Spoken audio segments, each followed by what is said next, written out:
Okay, so I've been doing this for 9 years. Prior to that, I had a private practice as a clinical psychologist. And when I moved to Boston 9 years ago, I wanted to change from doing psychology to being a coach. Heard about Vestige International, where they do executive coaching, and got myself trained to do that. I thought at the time that they would give me groups to run, and found out that indeed part of the job was recruiting and enrolling people. So not knowing anybody in the Boston area, it was an interesting process of networking and getting introductions to CEOs and getting the group started. But I was successful at doing that and keeping it at about 14 members. Right now it's 11, so we're hustling around trying to add a few new members. And before I retire, I would like it to be at 16. And then someone asked me to join him in a group he had already started for key executives. And they are basically the people who report directly to the CEO. They're usually on the executive management team. And a requirement for our group is that they be part of the strategic direction of the firm. So we have, that group was at 18, it's now down to 12, so we're rebuilding that group too. So I'm doing a lot of recruiting right now, which is not my favorite thing to do. My favorite thing to do is the one-to-one coaching and the facilitating of the groups. That's what I really love about my work. I think I just really started thinking about it in the spring of last year. A couple things happened, one of which is that our company got sold to a venture capitalist group, and so we have a new CEO, a lot more focused on growing the business to sell it, whereas those of us who are contractors in the field are much more interested in the mission of enhancing the lives and increasing the effectiveness of business leaders. So I knew it was going to change, and so I decided I really didn't want to be carried out on my flip chart. But that I did want to wait until I'd been with them for 10 years. And the reason is that there's a group of people who've been with Vestige for a long, long time, up to 25 years, who started a group called the Keepers of the Flame.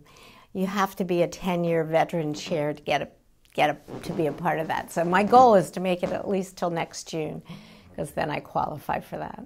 Does that sort of work? Both. One of the members in my group had expressed an interest in perhaps becoming a Vestige chair and running the group. And I explored that with him, and he's changed his mind. And he actually ran it by the group, how would you feel if I was your chair? Which sort of outed me with the group. I hadn't planned to tell them yet that I was thinking about leaving. Yeah, so that's something we have to readdress because it came up at the last meeting. But I do have an opportunity to look around the chair community and make a decision about who I think would be the best person to take over my group, if it's one of the existing chairs or one of the new ones they've just hired. And I told my group they would have a choice. Probably we'd bring 2 or 3 chairs in and let them run the group and let the group see how they felt about being mentored by that particular chair. The other thing is that in terms of succession, Vestige has the chair that's taking over give you a payout for having grown the group. Not a whole lot, but it's something like $125 per member per month. So the more people I have in the group, the more the payout is. Got it. So that the plan is to build the group up before I leave. No, I really felt like I needed guidance with that, because there's a part of me that is really concerned about losing my identity and becoming marginalized if I totally retire. And the other piece is that I don't have a life partner. I live alone. I'd like to have one, but I've probably been too busy to really focus on that. Nonetheless, it affects my decision about whether I still want to live where I live. I've been looking at the possibility of co-housing so that I'm in more of a community. So a lot of decisions personally came up as well, and some real fears and concerns about getting bored and being lonely because this job offers me a lot of opportunity for connection. Well, certainly business owners who are not clear about what they want to do. I think the program helps you develop clarity and focus. But business owners who are thinking about retiring within the next 5 years, or transitioning the business to a family member, or just making some kind of a change in terms of ownership. So, and I also think that people in my position who are not necessarily owners but independent contractors, but want to change what they do.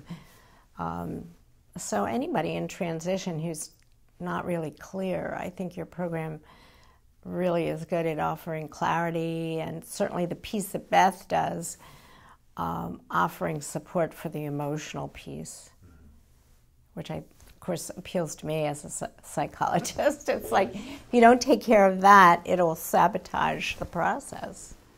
Right. I actually have a story about that if you feel like hearing it. We love stories. Okay.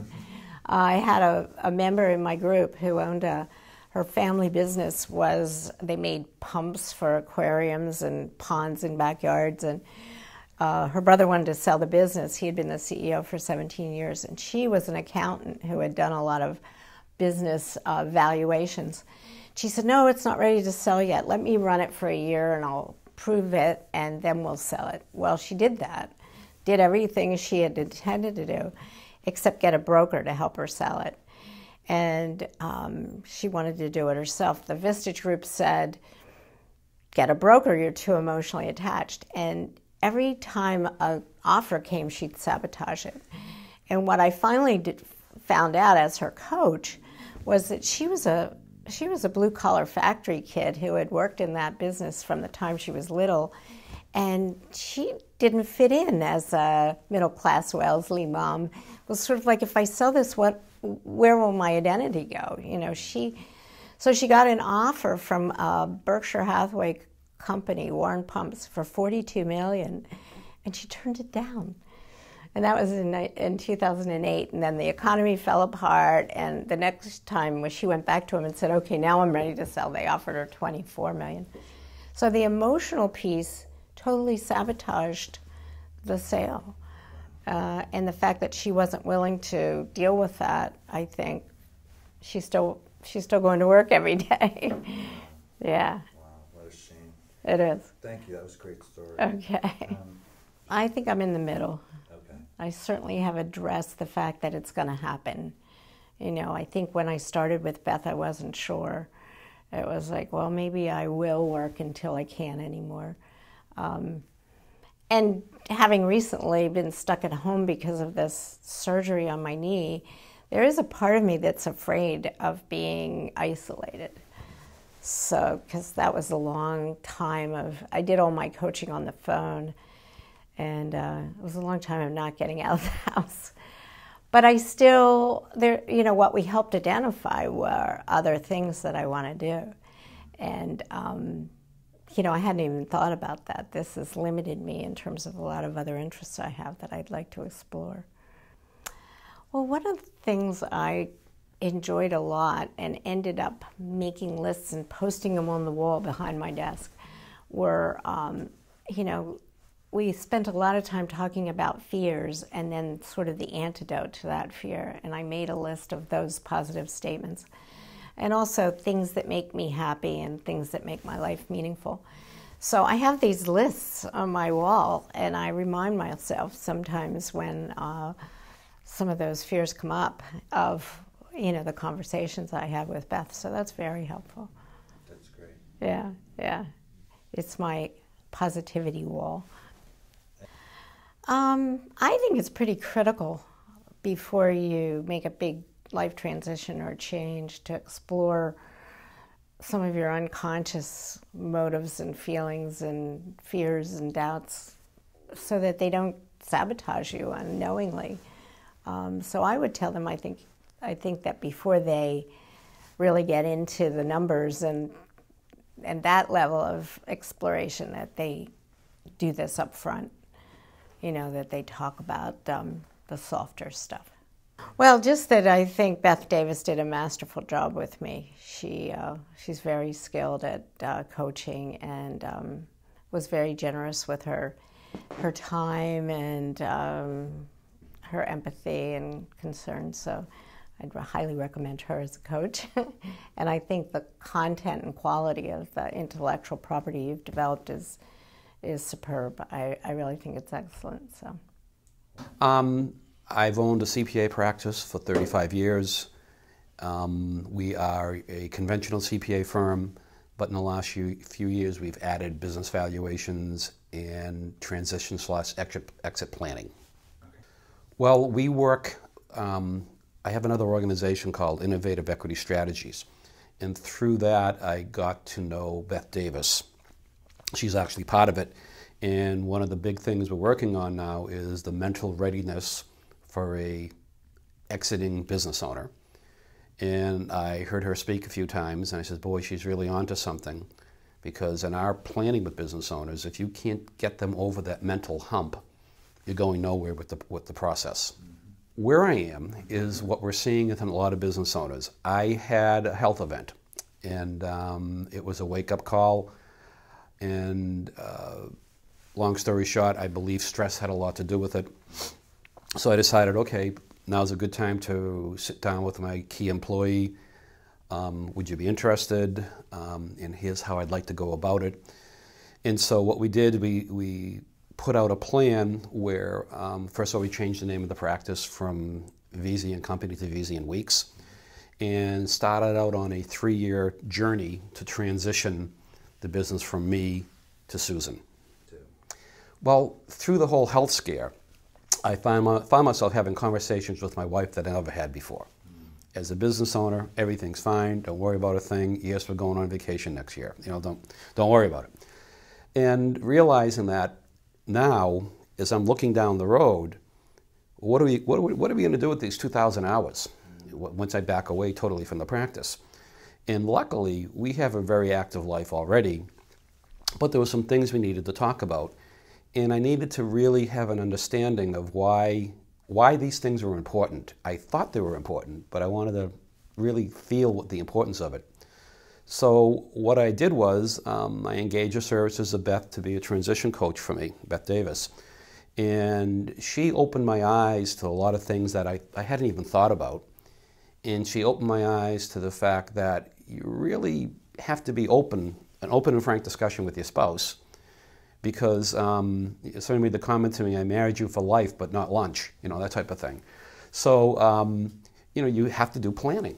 And in my practice, in 35 years of being a CPA, one generalization I have no problem throwing out there is that people who plan end up in a much better place than people who don't. And so listen to my own words, listen to my own exit planning strategies, and bring in somebody to make sure that I'm 100% comfortable with the road that I'm plotting out for myself. We're in the beginning. Like I say, it's a 3-year process, and the first thing was to bring my partner on, and the second thing was to change the name of the practice and hire some more highly skilled people so we can train them at the same time. And it's not like I'm walking out the door 2.5 years from now. I'll be around, I'll do consulting. That's, you know, I'm going to be here to help Susan. I want to put Susan in the best possible place that she can succeed. Mm-hmm. And by doing this process, I believe it certainly was helping. Again, getting back to the transition and planning that I've been doing, there's things that I never thought of that Beth pointed out to me that we had to talk to Susan about. I thought we had it pretty well figured out. You know, we had maybe a half dozen meetings and the back of napkins scratched out and an agreement, you know, drafted. But there's still some things that I hadn't thought of, and it got brought to light. And one of the major things that we came to the point is that, well, I'm doing all this, I'm getting coaching on how to get out. Shouldn't I have coaching for Susan on how to get in? So we engage Beth's services for that as well. And she meets with Susan twice a month, and it's going tremendous. And Susan would tell you the same thing, that Beth is bringing up things to her that she never thought of. And, we're both pretty bright people, but we don't have all the answers. That's great. So, Our firm date is January 1st, 2016. That's the date where the documents and the paperwork will be signed, and that'll be the effective date. In my own mind, we've got it all laid out pretty well. My wife and I are very active. We ski, we golf, we kayak, we ride bikes. In fact, we even upgraded our bikes in participation of this. And the other thing that we are extremely lucky, and I don't want to use the word blessed, throw it out there, but our children all live locally. We have 11 grandkids we see them all the time. And no, you can't build your life around that, because I'm already seeing the 10-year-old little granddaughters run up to the bedroom and play with each other, But, so they're not going to sit on your knee forever. But that's a big part of it. We have young grandkids. We enjoy traveling. We've always traveled. We have a ski condo in Maine and a winter place down in Florida. So we're going to be busy. And one of the things that we started talking about was I have a bunch of friends going through the same process. We're actually going to put together an over 65 men's softball league. Nothing crazy, but maybe a couple of mornings a week, get out and try to play softball again, because you all did it through our 40s and 50s. There you go. Are you? Well, one of the things that we talked about was, something giving back. We've always, one of the things as a business owner, one of the neat things about being a business owner is you get to be very, very philanthropic and have a role in your community. The community has supported my business, so I want to support the community. One of the things my friends who have already retired are a little frustrated with, they don't know what to do. They want to do good, but they don't know what to do. So we're going to form a little group, maybe get together once a month. And in order to be part of the group, you have to be retired. And you have to have an idea of something that we could do in the community to help out. There's some very visible things in town, such as the food pantry. We all support that. And you go out and buy Christmas gifts for needy families, but we want to do something beyond that, something that carries you throughout the year. So we're working towards that as well. Great. It reinforced where I thought we were with this. We use it for clients, and it really gets clients off the dime, so to speak. It makes them realize that, boy, I really have to start thinking about this. And it gets people going, gets the thought process going. What's next? And it's a great way of looking at it. It was very helpful for me realizing that there's a few holes in what we're thinking about here. There's a couple of weaknesses here we got to think about. But I just love the process. It's easy to work with. It takes 20 minutes to fill it out, and my clients enjoy doing it. It's in my innovative equity strategies business. Jane Johnson and I have found that this is the first thing we get. If they can't commit to 20 minutes and fill out something which is going to really help them decide where they are, we're wasting our time with them. But it's a great first step. I would not be as comfortable with the decision I've made and the process I'm going through without spending time with Beth, without spending time with Jack's book. Mm-hmm. I love that book. It's a great read. Every 6 months I pick it up and thumb through a couple of parts I want to go back and look at. I'm preparing myself for this next big step in my life, and it is a big step. I'm not kidding anybody. I've been doing this I'm coming to work for 35 years, and my business is actually almost like one of my children, and I've nurtured it along, and now it's time to pass it on to somebody else. And I feel, I'm not going to say 100% comfortable, because that would be pushing the envelope a little bit, but I feel extremely comfortable with the position I'm in now, because I know I've done my homework and I've relied on professionals to help me down that path. Again, I just want to reiterate that we're working with dozens of business owners on the transition plan. And if we can't get them comfortable with the mental aspect of what they're doing, the heart and soul of it, we're going nowhere. And they need to get comfortable with that, because a lot of people, they go to work for a lot of different reasons, and some of them is they have nothing else to do with their lives. And that's why I am so lucky. I've been blessed, and we have a lot to do. And we have a lot to do going forward as well.